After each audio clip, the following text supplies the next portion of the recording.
안녕하십니까. 장하다 순교자 주님의 용사여의 김재현입니다. 우리는 가톨릭 신자가 되기 위해 준비할 때부터 신앙 선조의 얼이 담겨 있는 성지를 순례하는 활동을 하곤 합니다.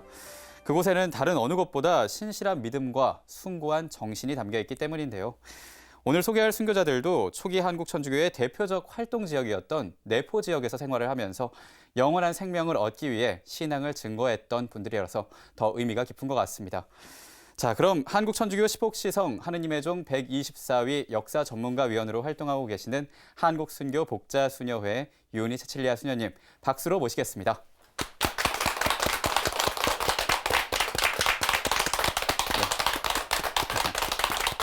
참미예수님. 참미예수님. 한 주간 동안 행복하게 잘 지내셨어요? 네. 여러분 삶의 자리에서 지상과 천상이 소통이 되었나요? 네. 오늘 시간도 우리 순교자님을 모시고 주님을 찬미하는 은총의 시간이 되기를 소망하면서 이 시간을 함께 열겠습니다. 네, 알겠습니다. 수녀님, 앞서 말씀드렸지만 이 내포 지방에 대해서 얘기를 했습니다. 내포 지방은 지금으로 치면 어느 지역인가요? 네, 내포 지방은 지금 충청도 지방인데요. 충청도 서해안 있잖아요. 서해안의 그 바다가 육지 안으로 들어왔다 그래서 안내자에다 물가 포자예요. 그래서 충청도에서 이제 솔매, 덕산, 예산, 삽교 이런 부분인데 지금은 지형이 많이 변했지만 물이 없잖아요. 근데 조선시대만 해도 물길이 안까지 들어와서 내포란 이름이 붙었지요. 아주 믿음의 요람지라고 볼 수 있는 아주 중요한 믿음의 땅입니다. 네, 그렇군요. 그 믿음의 땅에서 어떤 신앙 선조들을 만나게 될지 참 기대가 많이 됩니다. 자, 그럼 본격적인 강의에 앞서서 먼저 시복시성을 기원하는 기도 부탁드립니다. 오늘도 역시 변함없이 우리 순교함을 통해서 이루신 주님의 크신 사랑 역사를 참여하면서 우리도 주님에 대한 사랑이 더 깊어지고 우리의 믿음이 깊어질 수 있도록 우리의 소망을 또 하느님의 종 125위께서 희복이 될 수 있도록 여러분의 지향을 먼저 올리십시오. 그럼 기도로 강의를 시작을 하겠습니다. 성부와 성자와 성령의 이름으로 아멘. 거룩하신 하느님 아버지, 저희 신앙의 선조인 순교자들과 증거자 최영업 토마스 사제에게 사랑과 성덕의 은혜를 베풀어 주심에 감사하나이다. 주님께서는 저희 순교자들에게 강한 믿음과 용덕의 은혜를 베푸시어 순교로 주님을 증거하게 하시고 최영업 토마스 사제에게 복음 선포의 열정을 주시어 주님을 현양하게 하셨나이다. 자애로우신 주님, 간절히 청하오니 저희 신앙의 선조인 125위 하느님의 종들에게 시복시성의 영예를 허락하시어 후손인 저희들이 그들을 본받아 신앙을 굳건히 지키며 복음의 증인으로 살아갈 수 있도록 성령의 은총으로 도와주소서. 우리 주 그리스도를 통하여 비나이다. 아멘. 천주의 성모 마리아님, 저희를 위하여 빌어주소서. 한국의 모든 성인 성녀님, 저희를 위하여 빌어주소서. 성부와 성자와 성령의 이름으로 아멘. 아멘. 네, 수녀님 기도 감사합니다. 이 강의에 앞서서 오늘은 어떤 분들 만나게 될지 기대가 되는데요. 만나기에 앞서서 영상 먼저 보고 강의 진행하겠습니다. 오늘 저희가 뵙게 될 순교자님들은 내포지방의 그리스도 용사들 이런 주제로 내포지방의 회장님이셨던 정산필 베드로 순교자님, 그 다음에 인원민 마리뜨노 순교자님, 그 다음에 이보연 프란치스코 순교자님 이 세 분을 뵙기로 하겠는데요. 이분들이 어떻게 믿음을 펼치셨고 어떻게 또 순교로서 믿음을 증거하셨는지 먼저 믿음의 땅으로 순례 여행을 떠나보시겠습니다. 그럼 영상 속으로 모시겠습니다.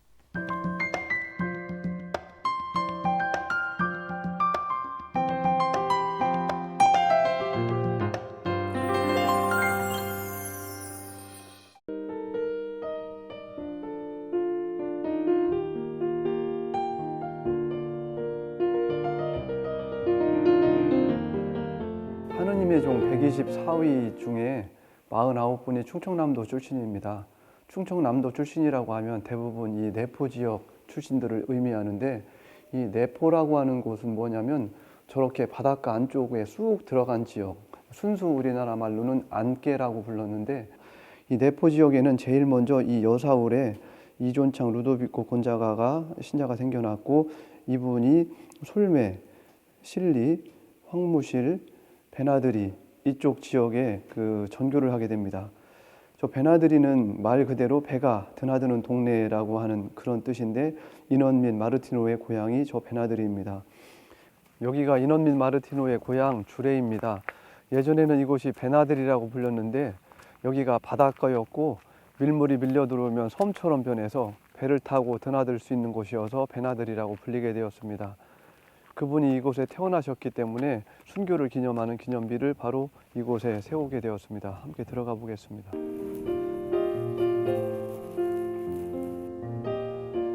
이곳은 200여 년 전 오직 천주님만을 의지해서 세상을 버리고 고귀한 생명을 하느님께 기꺼이 봉헌한 인원민 마르티노의 순교 정신이 깃들어 있는 곳입니다.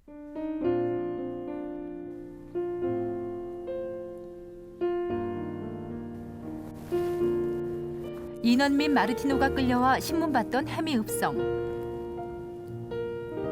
이곳 동원들에서 동료 신자들과 함께 인원민 마르티노도 많은 고초를 겪었습니다.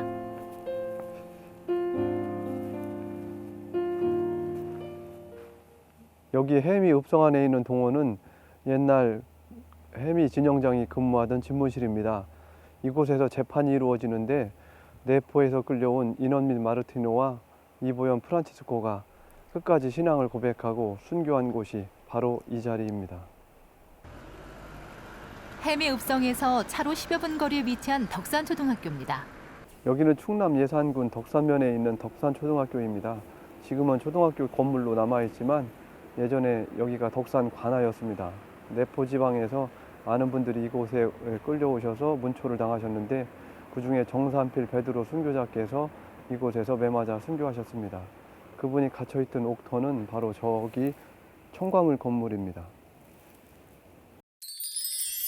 영상 잘 보셨어요? 네. 그 덕산도 이걸 통해서 알게 되었는데요. 이 프로그램 통해서 참 많이 배웁니다. 덕산도 꼭 순례를 해봐야 되겠다 이런 그 결심을 하게 됩니다. 저희가 오늘 뵙게 될 순교자님들은 다 어느 지방이라고 말씀드렸죠? 네, 아까 보시니까 이렇게 지도로 보시니까 서해 바다의 물이 역력하게 안으로 들어온 걸 볼 수가 있지요. 지금 지형이 많이 변했지만은 조선 시대만 해도 완전히 물이 들어와서 내포라는 이름이 이루어질 정도의 그런 물가인 그런 마을이었죠. 처음에 뵙게 될 회장님은 그 내포 지방의 회장님이셨던 정산필 베드로 순교자님이십니다. 해보실까요? 정산필 베드로 순교자님. 정산필 베드로 순교자님. 이분은 아까 보셨던 덕산에서 태어나셨어요. 덕산 양인 출신이신데 성격이 굉장히 괄괄하셨나 봐요. 그리고 힘이 상당히 세셨나 봐요. 그래서 많은 분들이 무서워했다고 그래요. 그러니까 사람이 좀 힘도 세고 괄괄하고 이러니까 아무래도 대인관계가 원만하지 않았겠지요. 근데 이분이 내포 지방에 일찍이 천주교가 전래되어 있습니다. 내포 사도 누구이시죠? 네, 이존창 루도비코 아니십니까? 그분께서 이 내포 지방에 빛을 많이 전하셨기 때문에 그 고향에 전해진 덕산 지방에 전해진 천주교를 받아들이시면서 이분이 깜짝 놀라신 거예요.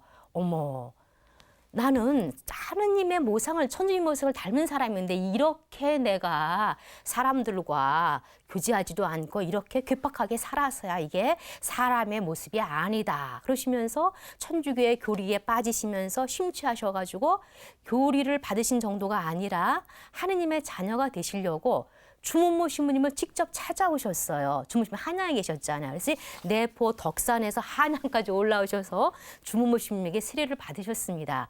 그 당시 박해 시대에 신부님 한 분밖에 안 계셨잖아요. 신부님한테 세례를 받는다는 것은 상당히 큰 은총이고 정말 은혜로운 일이 아닐 수가 없죠. 이분이 그 신부님께 베드로라고 세례를 받으시면서 하느님의 자녀로 태어나시면서 삶이 완전히 변모되신 거예요. 깊게 하느님을 만나시면서 하느님이 나를 어떻게 창조하셨는가, 하느님 모습을 닮았다는 것은 무슨 뜻인가, 그리고 천주 신앙을 삶으로 풀어낸다는 것은 어떤 의미가 있는가, 이걸 깊게 묵상하시면서 당신의 삶으로 천주의 가르침을 하나하나 풀어내기 시작하신 거죠. 주무모 신부님도 이분을 세례 주시고 나서 그 마음속에 있는 열의를 보시면서 신앙의 씨앗을 보시면서 이분을 내포 지방의 회장님으로 임명을 하셨어요. 박해 시대 때는 신부님이 한 분밖에 안 계시기 때문에 신부님 한 분이 다 전국에 있는 교우들을 다 사목하기는 굉장히 어렵잖아요. 그래서 믿음이 튼실하고 굉장히 건실한 이런 분들을 평신도 분들을 회장님으로 임명을 해서 많은 교우분들의 믿음살이를 도와줄 수 있도록 임명한 제도가 바로 회장님 제도인데 내포 회장으로 임명되면서 주님의 포도밭의 일꾼으로 이분이 불림을 받으신 거죠. 당신이 그 소명을 받으시고 나서 아주 기뻐 용약하시면서 아주 성실하게 당신의 믿음살이를 잘 이룬 것은 물론이고 이웃에게 빛을 잘 전하셨습니다. 그 네포 지방의 그 인근에 있던 그 지난번에 배웠던 박치드 라우렌시오 순교자님 기억나시죠?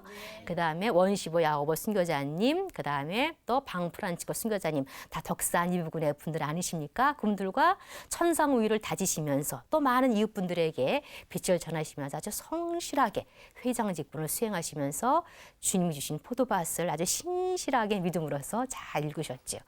그러다 충청도에 일어난 박해가 정사 박해이잖아요. 정사 박해 때 이분이 회장님이니까 뭐 제일 먼저 체포되시죠.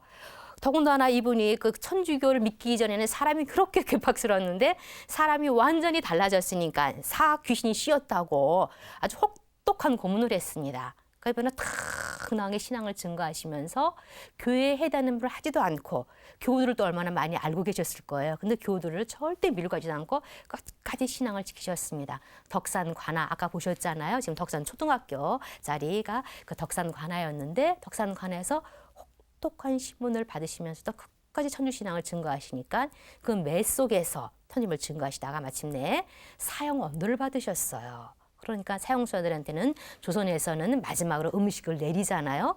그 음식을 교우들과 함께 봤는데 교우들이 슬프잖아요. 왜 그렇게 했어요? 음식을 먹고 나면 어떻게 되는 거예요? 이제 저세상으로 가는 거잖아요. 그러니까 아무리 믿음이 있다 할지라도 마음이 천해지죠. 그러니까 이분께서 교우분들을 격려하시고 권면하시면서 이렇게 말씀하시는 거예요.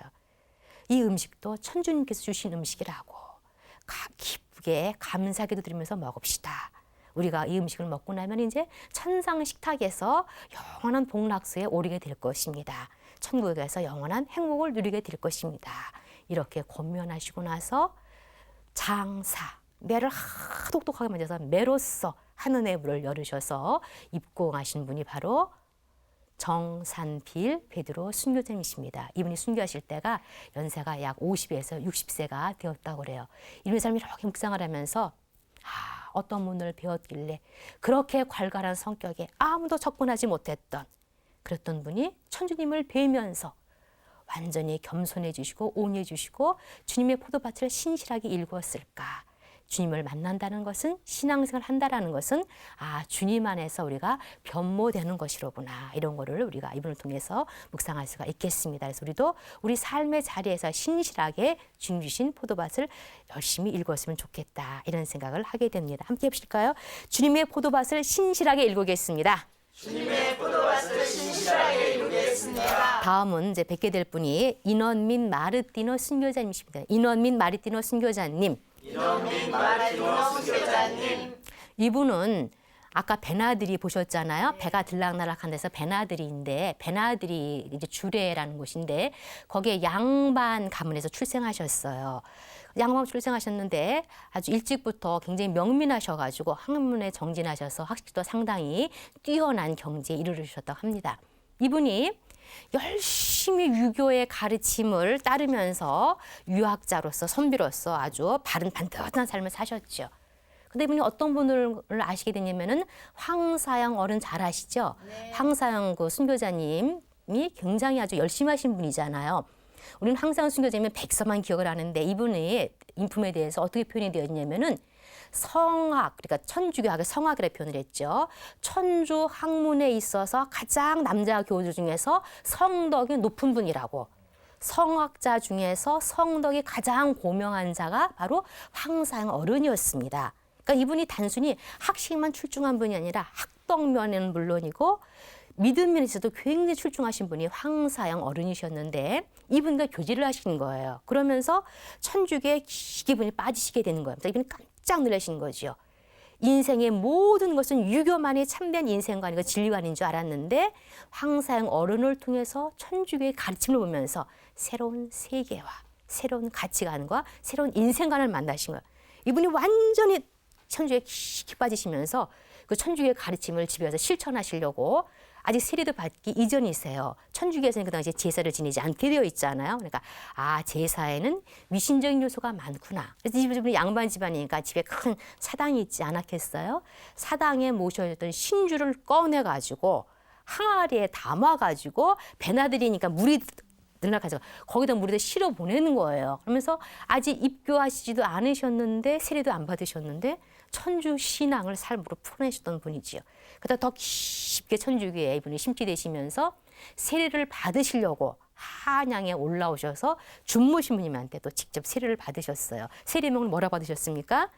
마르티노라는 그 장수의 이름으로 이제 이분이 세례를 받으셨죠. 세례를 받으시고 나서는 당신 혼자만 그렇게 열심히 천주교의 삶을 믿음을 풀어내는 것이 아니라 당신 아들도 요셉이라고 세례를 받게 하고 준모 신부님 곁에서 준모 신부님을 도와드리기도 했어요. 또 그뿐이 아니라 차남은 아주 유명한 교우 집안의 딸과 혼인을 시켰습니다.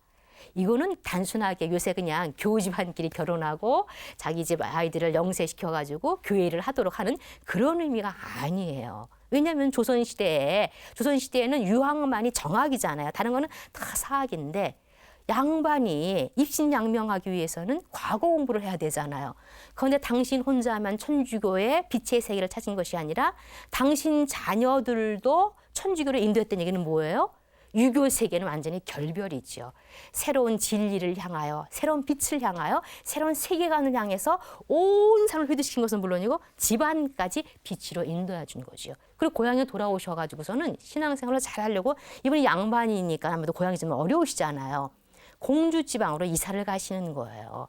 그 당시에 신앙을 지키기 위해서 고향과 친척과 재산을 버리고 이주한다는 것은 정말 대단한 거죠. 이거 한 거나만 보아도 이분의 믿음의 뿌리가 얼마나 단단하게 천주를 향해서 있는지 알 수가 있죠. 친척들이 얼마나 놀랐겠어요. 완전히 그 이전과는 다른 삶을 살고 있으니까 이유를 물어봤습니다. 아니 왜 이렇게 좋은 고향을 떠나서 그렇게 낯선 타향으로 가느냐고. 이분이 이렇게 설명을 하시는 거예요. 나는 만물의 주인이신 천주님을 알게 되었습니다. 천주님을 잘 모시고 그리고 많은 사람들 영혼을 구원하기 위해서 내가 신앙을 찾아서 공존하는 곳으로 이사를 합니다. 여러분들도 영원한 삶을 봉양하고 싶으면 천주교를 믿으십시오. 라고 이웃들한테 권고하는 거죠. 그러나 이웃들이 그 말을 받아들일 리가 없죠. 와. 서울에 올라가더니 사학기 신이시여도 단단히 쉬어가지고 저렇게 폐가망신을 자초하는구나 라고 다들 비웃었습니다. 이분은 그런 주위의 비웃을 아랑곳하지 않고 공주로 이사를 가셔가지고서 와서 믿음을 잘 풀어내셨죠. 그러다가 충청도 지방에 박해가 일어났을 때 이분은 제일 먼저 체포되시죠. 그때 이분이 연세가 많으셨어요. 60세가 넘으신 분이셨습니다. 그런데 노령임에도 불구하고 당당하게 신앙을 고백하시니까 공주 가나에서 어디로 압송하시냐면 청주로 압송이 되었어요. 청주에서 심하게 고문을 받으시고 그래도 신앙을 당당히 증거하시니까 햄 이분의 고향이 아까 어디였습니까? 배나들이었잖아요.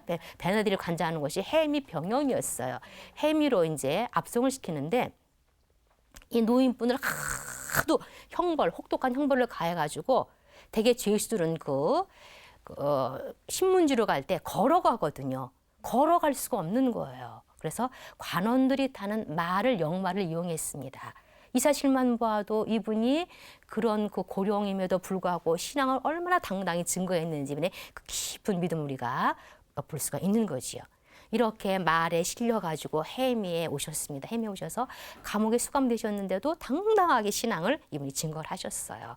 그러다가 그 20명이나 되는 그 형리들이 달려들어서 이 노인분을 그렇게 혹독한 매질을 하다가도 안 되니까 큰 돌 있잖아요. 한때 큰 돌을 들어서 이분의 가슴을 내리친 거예요. 턱뼈와 완전히 가슴은 으스러졌죠.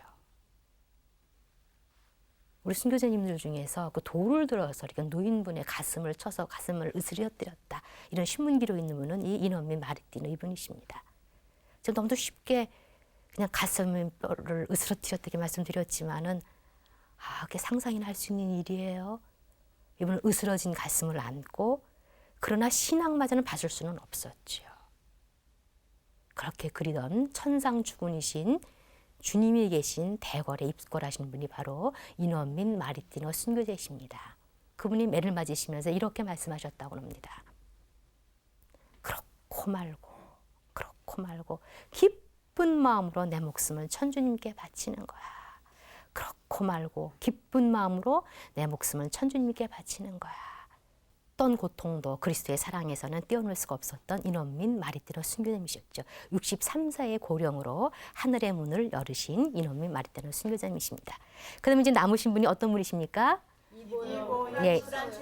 이보연 프란치스코 순교자님이신데 이분은 젊으신 분이셨어요. 이분은 이제 덕산 황무실 그런 분이셨는데 이분은 한 20살경에 이제 천주를 하셨는데 성격이 굉장히 난폭하셨습니다. 그러니까 젊은 분이니까 얼마나 괄괄했겠어요. 그래서 이분이 한번 화를 내시면은 누구도 억제할 수 없을 정도로 그렇게 아주 난폭한 분이었는데 그 동네에 사시던 황심이란 어른이 계세요. 황심 토마스 아마 들으셨을 거예요. 이분은 초기 교회에 굉장히 아주 열심한 분이셨는데 신앙 밀사가 되어서 북경을 3번이나 왕래하신 분이에요.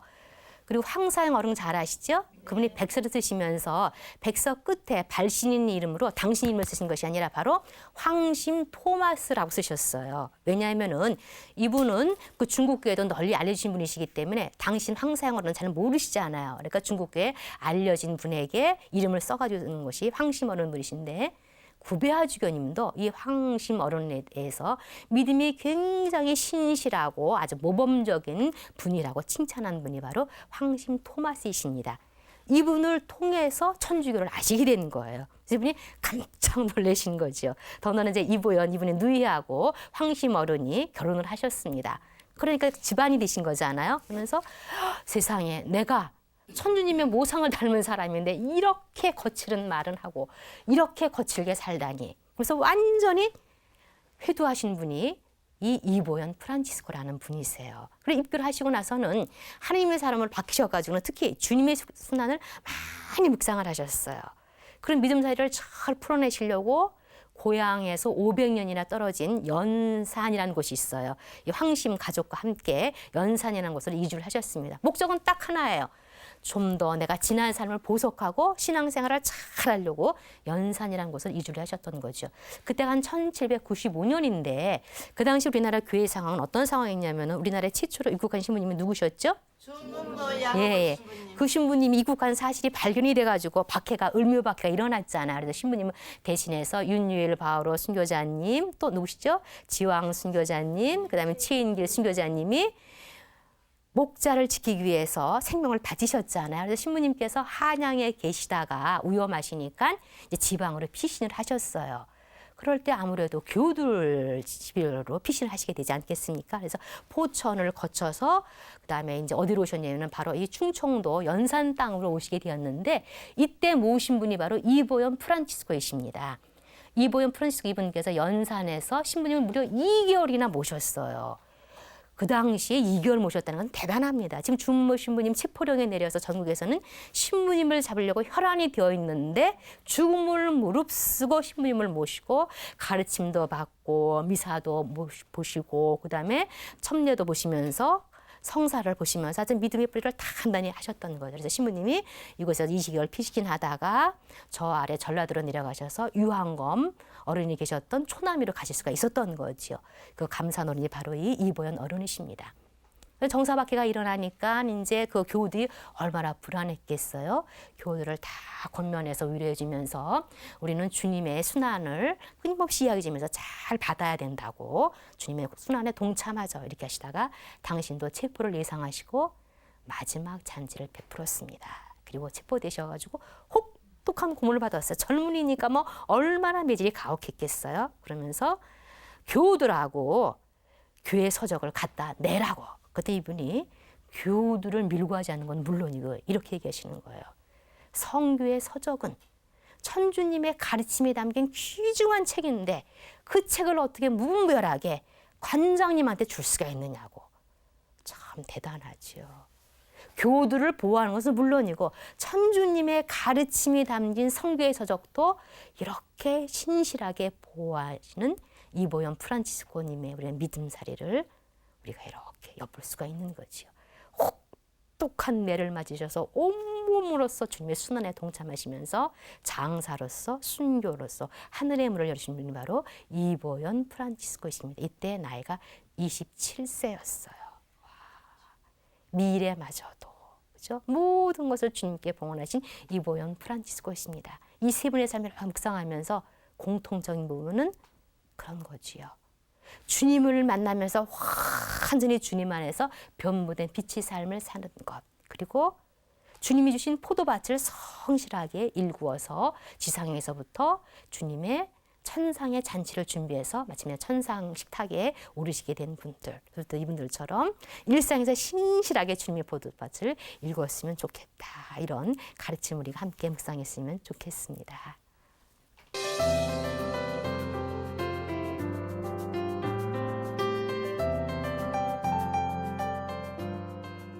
시복시성의 예비심사에 대해 계속 알아보겠습니다. 예비심사 착수, 예비심사의 공포. 주교는 청원인의 청원을 자기 교구에서 공포하고 또한 적당하다고 여기면 타 교구들에서도 그 주교들의 동의 아래 공포하여 모든 신자들에게 그 안건에 관련된 유익한 정보를 제출하도록 권유해야 합니다.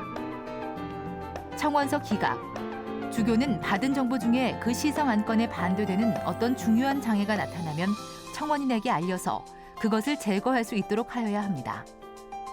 그 장애가 제거되지 않았고 따라서 주교가 그 시성 안건을 접수할 수 없다고 판단하였으면 주교는 청원인에게 청원서 기각을 통고하고 그 이유를 설명하여야 합니다.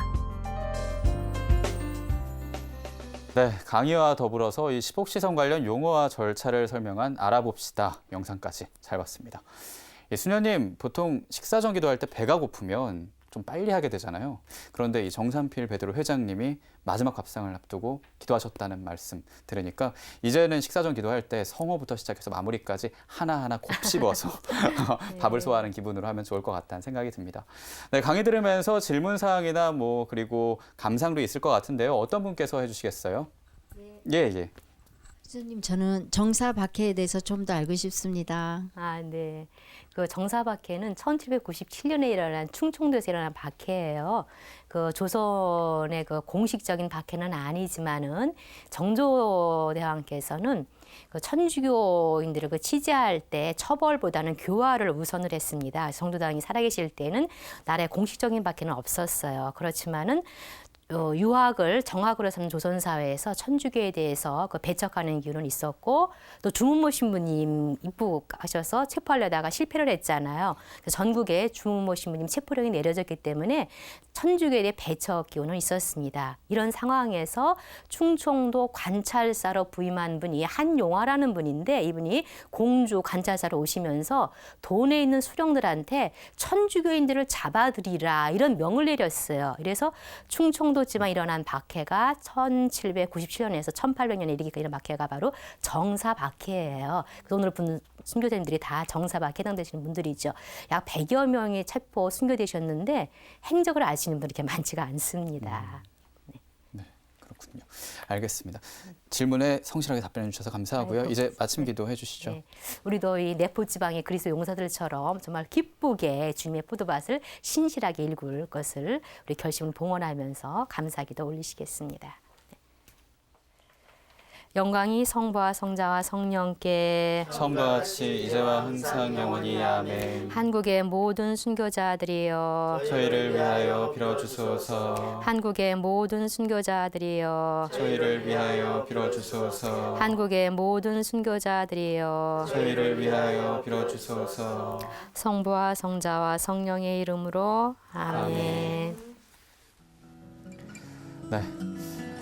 이 본당과 가정에서 하는 신앙생활도 정말 중요하겠지만 틈틈이 순교 성지로 가서 이 순례를 하면서 우리의 신앙 선조들의 얼을 본받는 그런 시간 보내면 정말 좋을 것 같습니다. 그러면 우리의 신앙도 점점 깨끗해지고 깊어지겠죠. 자, 다음에는 4대 순교자를 낳은 믿음의 땅 솔매편 김대권 신부의 선조인 김진우 비호와 김종한 안드레아에 관한 내용을 갖고 찾아오겠습니다. 시청해 주셔서 고맙습니다.